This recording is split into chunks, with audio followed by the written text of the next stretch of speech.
Hello friends, आपका स्वागत है आपके अपने YouTube channel BEd point to point education में। फ्रेंड्स, आज हम जानेंगे ईपीसी 1 की कॉपी को कैसे लिखते हैं। ईपीसी 1 अर्थात reading and reflecting on text. तो फ्रेंड्स, ईपीसी 1 की कॉपी को लिखने के लिए हम एक कॉपी के सैंपल के थ्रू ही जानते हैं। तो आइए आपको दिखाते हैं कॉपी। ये रहा हमारे कॉपी का फर्स्ट पेज, जिसको कि कवर पेज भी हम कहते हैं। तो कवर पेज के ऊपर आप अपना रोल, रजिस्ट्रेशन नंबर, अपना नाम, कॉलेज का नाम वगैरह मेंशन करते हैं। और इसका असली स्टार्ट होता है इस इंडेक्स पेज से। इंडेक्स पेज पे हम अंदर के पन्नों में जिन जिन क्वेश्चंस को डिटेल से लिखे होते हैं उन्हीं का यहाँ पे शॉर्ट में ओवरव्यू देना होता है। तो जैसे मैंने इस पेज पे 5 क्वेश्चन लिखा हुआ है और इन पाँचों के पेज नंबर को भी मेंशन किया हुआ है। आप डेट वगैरह को भी मेंशन कर सकते हैं। अब इन सारे क्वेश्चंस का डिटेल हम अंदर के पन्नों में जानेंगे। जैसा कि फर्स्ट क्वेश्चन हुआ, जैसा कि हमारा यहाँ पे फर्स्ट क्वेश्चन है दोस्तों, शिक्षण में पठन के तात्पर्य को समझाते हुए इसके महत्व को बताएं। तो शिक्षण में पठन का तात्पर्य, इसको हम यहाँ पे डिफ़ाइन करेंगे। साधारणतया पढ़ने को पठन कहा जाता है, किंतु भाषाई कौशल की दृष्टि से पढ़ने का यह अर्थ नहीं है, क्योंकि पुस्तक पढ़ लेने से ही पठन का उद्देश्य पूरा नहीं हो जाता। वास्तविक पठन वही है जब छात्र पढ़ने की क्रम में ही पाठक उसका अर्थ समझ जाए, उसमें वह किसी प्रकार की कठिनाई को अनुभव नहीं करे।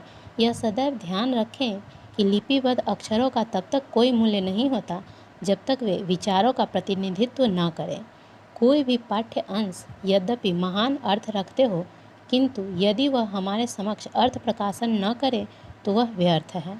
पठन में लिपि को पढ़ना, पढ़कर समझना और पढ़कर अर्थ समझाना तीनों सम्मिलित है। अर्थात पठन या वाचन वह क्रिया है जिसमें प्रतीक, ध्वनि और अर्थ साथ साथ पलते हैं। पठन शिक्षा का महत्व। तो पॉइंट नंबर 1, विद्यालय द्वारा प्रदत्त सबसे अधिक उपयोगी कौशल अथवा बौद्धिक प्रक्रिया पठन है। ज्ञानार्जन की दृष्टि से इससे बढ़कर और कोई कौशल नहीं है। पढ़ने की शिक्षा पर ही अन्य विषयों का ज्ञान निर्भर है। पढ़ना सीख लेने पर बालक विद्यालय के सभी विषयों को भली भांति पढ़कर समझ सकता है और उसका ज्ञान प्राप्त कर सकता है। दूसरा, पठन योग्यता के विकसित होने पर ही बालक की समस्त मानसिक और भावात्मक उन्नति निर्भर है। मानव द्वारा अर्जित ज्ञान लिखित रूप में विद्यमान है, जिसका उपयोग पठन द्वारा ही किया जा सकता है। तीसरा, ज्ञानार्जन का सबसे सरल सुलभ साधन पढ़ना है।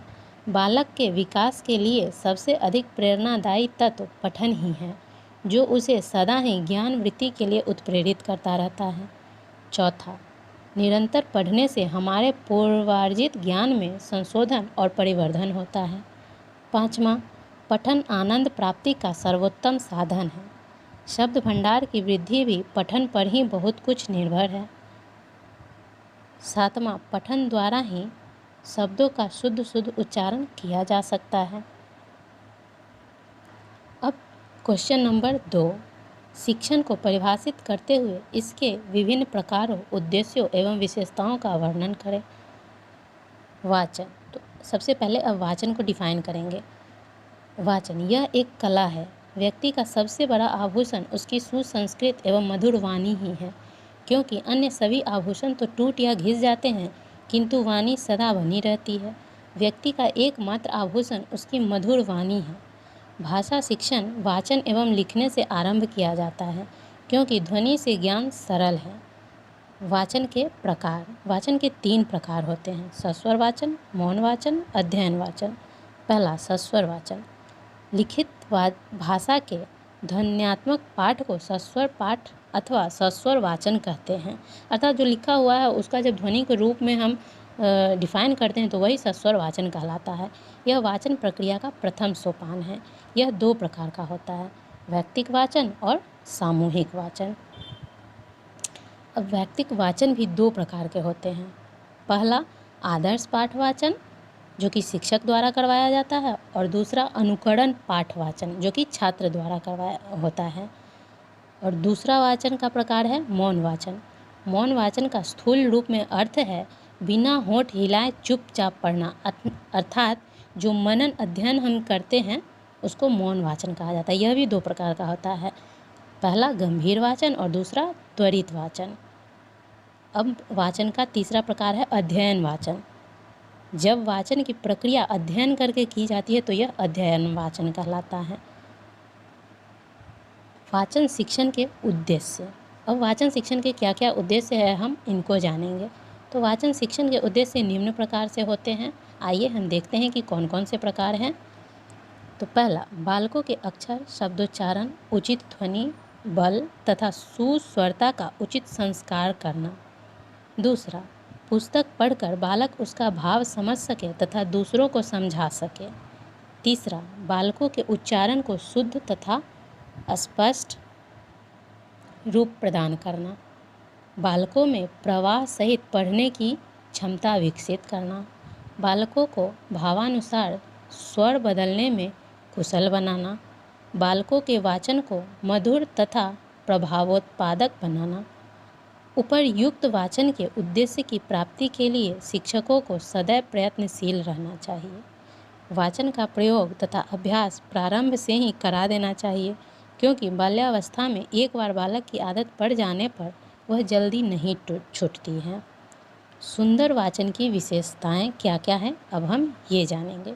तो सुंदर वाचन में कुछ जिन गुणों का होना आवश्यक है हम उनको अब देखते हैं जी, ये पॉइंट वाइज। पॉइंट नंबर 1, मधुरता, प्रभावोत्पादकता तथा चमत्कारपूर्ण ढंग से आरोह अवरोह के साथ वाचन होना चाहिए। दूसरा, प्रत्येक अक्षर को शुद्ध तथा स्पष्ट उच्चारित करना। तीसरा, प्रत्येक शब्द को अन्य शब्दों से अलग करके उचित बल तथा विराम के साथ पढ़ना। चौथा, वाचन में सस्वरता के साथ प्रवाह बनाए रखना। पाँचवा, आवश्यकता अनुसार उचित भाव भंगिमाओं का होना तथा समान गति में पढ़ना। छठा, पढ़ते समय उचित स्वाराघात एवं अनुतान, विराम स्थलों का ध्यान एवं आसन का ध्यान रखना। अब हम निष्कर्ष लिखेंगे। निष्कर्ष बहुत ही आवश्यक होता है। कोई भी कॉपी जब आप लिखें तो उसमें निष्कर्ष ज़रूर ही लिखें। इससे आपका थोड़ा अट्रैक्टिव भी लगता है और दिखने में भी अच्छा लगता है। इसका निष्कर्ष जानते हैं। उपर्युक्त ढंग का अनुसरण करने से व्यक्ति कुशल वक्ता तथा सफल अभिनेता हो सकते हैं। गद्य पाठ की आधी सफलता तथा कविता की पूरी सफलता उसके अच्छे वाचन पर निर्भर होती है। अब आइए हम क्वेश्चन नंबर 3 देखते हैं। शिक्षण में लेखन कौशल को परिभाषित करते हुए इसके उद्देश्यों को बताएं। लेखन कौशल, भावों एवं विचारों की कलात्मक अभिव्यक्ति है लेखन। वह शब्दों को क्रम से लिपिबद्ध सुव्यवस्थित करने की कला है। भावों एवं विचारों की यह कलात्मक अभिव्यक्ति जब लिखित रूप में होती है तब उसे लेखन अथवा लिखित रचना कहते हैं। लेखन में वर्तनी का विशेष महत्व है। उच्चारण की शुद्धता आवश्यक तत्व है। लेखन में अक्षरों का सुडौल होना और वर्तनी की शुद्धता होनी चाहिए। लेखन की कला अस्थायी साहित्य का अंग है। लेखन में सोचने एवं चिंतन के लिए अधिक समय मिलता है। किसी भी कौशल के विकास के लिए सबसे अधिक आवश्यकता अभ्यास की होती है। हम बच्चों को लिखने के जितने अधिक अवसर देंगे वे लेखन कौशल में उतने ही अधिक निपुण तथा दक्ष होंगे। लेखन कौशल का विकास एक सतत क्रिया है। लेखन शिक्षण के उद्देश्य। अब हम लेखन शिक्षण के उद्देश्य को जानेंगे। पॉइंट नंबर 1, छात्रों को लिखना सिखाने का प्रमुख उद्देश्य उन्हें अपने विचारों और अनुभवों को प्रभावशाली ढंग से लिखित रूप में अभिव्यक्त होने की शिक्षा देना है। दूसरा, सुंदर, स्पष्ट तथा आकर्षक लेखन का अभ्यास करना। तीसरा, प्रसंगानुसार आवश्यक गति से लिखना सिखाना। चौथा, छात्रों को इस प्रकार की शिक्षा प्रदान करना कि वे लिखते समय यथासंभव विराग तथा कॉमा आदि का प्रयोग कर सकें। पाँचवां, बालकों के शब्दकोश को प्रकाशन का अवसर देना। छठा, प्राप्त ज्ञान को उचित प्रकार सुव्यवस्थित तथा लिखित रूप में अभिव्यक्त करने का शिक्षण देना। सातवां, लिखित रचना के विभिन्न तत्वों एवं विद्याओं से छात्रों को परिचित कराना। लेखन शिक्षा की आवश्यकता। लेखन बालक की शिक्षा का महत्वपूर्ण अंग है और उसकी शिक्षा की यथोचित व्यवस्था प्रत्येक विद्यालय में होनी चाहिए। प्रारंभ से ही इसकी शिक्षा की ओर समुचित ध्यान देना चाहिए, क्योंकि इसके ज्ञान के बिना बालक की शिक्षा अपूर्ण है। शिक्षण में लेखन के महत्व एवं उसकी उपयोगिता पर प्रकाश डालें। ये क्वेश्चन नंबर 4 है। लेखन के महत्व एवं उसकी उपयोगिता इस प्रकार है। भावाभिव्यक्ति की दृष्टि से रचना अर्थात लिखना भाषाई कौशल का सर्वोत्कृष्ट साधन है। अतः बच्चों को प्रारंभ से ही सुलेख की शिक्षा दी जानी चाहिए तथा लेखन के महत्व एवं उपयोगिता से उन्हें परिचित करा देना चाहिए। लेखन उच्चारित भाषा को लिपिबद्ध करके उसे अस्थायी रूप प्रदान करता है। लेखन के महत्व पर प्रसिद्ध शिक्षाशास्त्री मेया मॉन्टेसरी ने गंभीरतापूर्वक विचार किया है, किंतु उन्होंने बच्चों की वाचन कौशल की शिक्षा लेखन शिक्षा के बाद में देने की सिफारिश की है। उनकी दृष्टि से वाचन की अपेक्षा लेखन बालकों के लिए अधिक सरल और आनंददायक होती है, किंतु यह उनका भ्रम है। यदि बालकों को वाचन में अच्छा ज्ञान होगा तो वे लेखन में भी अल्प समय में कुशलता प्राप्त कर लेंगे। सुंदर लेखन व्यक्ति की व्यक्तिगत एवं सामाजिक जीवन में सफलता प्राप्त करने में सहायता पहुंचाता है। लेखन कला के विकास की ओर भारतवर्ष में प्राचीन काल से ही ध्यान दिया गया है। लेखन का महत्व अन्य कारणों से भी व्यक्तिगत तथा सामाजिक जीवन में अधिक है। उदाहरणार्थ, पहला, इसके द्वारा हमारे व्यक्तित्व का परिचय दूसरे को मिलता है। जो व्यक्ति लेखन में कुशल होता है वह समाज में सम्मान तथा प्रतिष्ठा प्राप्त करता है और सभी व्यक्ति उसे सभ्य और संस्कृत कहते हैं। धार्मिक, राजनीतिक, दूसरा पॉइंट है धार्मिक, राजनीतिक, आर्थिक आदि सभी क्षेत्रों में लेखन कला अत्याज्य है, अर्थात इसको त्यागा नहीं जा सकता। हर फील्ड में लेखन का उपयोग होता ही है। सामाजिक जीवन में पत्र व्यवहार, हिसाब किताब आदि के लिए लेखन का अत्यंत महत्व है। तीसरा, लेखन के द्वारा भाषा को स्थायी रूप प्रदान किया जा सकता है। इसके द्वारा विचारों को चिरस्थायी बनाकर हम आने वाली भावी पीढ़ियों के सम्मुख महान आदर्शों को प्रस्तुत करके उन्हें प्राप्त करने की प्रेरणा सरलता से प्रदान करा सकते हैं। चौथा, लेखन के द्वारा छात्रों में रचनात्मक प्रवृत्ति का विकास होता है। लेखन कला की शिक्षा देने में उनमें लिखने की जिज्ञासा उत्पन्न होती है। सनह सनह आगे चलकर वह लेखन में कुशल और योग्य हो जाता है। पाँचवां, बौद्धिक विकास के लिए भी लिखना सीखना आवश्यक है। छठा, संसार के विभिन्न देशों से परस्पर संबंध लिखित भाषा के माध्यम से ही होता है। अब पाँचवां अर्थात अंतिम प्रश्न, श्रवण कौशल क्या है? कक्ष में संप्रेषण प्रवाह के प्रयोग की विवेचना करें। श्रवण कौशल, वाचन, सुनने और सुनकर उसका अर्थ एवं भाव समझने की क्रिया को श्रवण कौशल कहा जाता है। श्रवण कौशल का सैद्धांतिक पक्ष ध्वनि विज्ञान के अंतर्गत दिया गया है। सामान्यतः कानों द्वारा जो ध्वनियाँ ग्रहण की जाती है और मस्तिष्क द्वारा उनकी अनुभूति तथा प्रत्यक्षीकरण को श्रवण कहते हैं। भाषा के संदर्भ में अर्थ, बोध एवं भाव की प्रतीति सुनने के आवश्यक तत्व होते हैं। इस प्रकार जब कोई व्यक्ति हमारे सामने अपने भाव एवं विचार मौखिक भाषा के माध्यम से अभिव्यक्त करता है और हम उसे सुनकर यथा भाव एवं विचार समझते हैं और ग्रहण करते हैं तो हमारी यह क्रिया सुनना अथवा श्रवण कहलाती है। अब संप्रेषण प्रवाह के प्रयोग, अब इसके क्या क्या प्रयोग है इसको हम देखेंगे। शिक्षण के चारों कौशलों पढ़ना, लिखना, सुनना एवं बोलना का उपयोग संप्रेषण में किया जाता है। संप्रेषण की क्रिया एक मार्गी तथा द्विमार्गी होती है। संप्रेषण की क्रिया लिखित तथा मौखिक दोनों ही प्रकार की होती है। संप्रेषण का कोई रूप क्यों न हो, उसमें 2 भाषा कौशलों का उपयोग किया जाता है। किसी एक भाषा कौशलों का उपयोग सार्थक तथा उपयोगी नहीं होता है। यदि कोई बोल रहा है तब सुनने वाला होना चाहिए।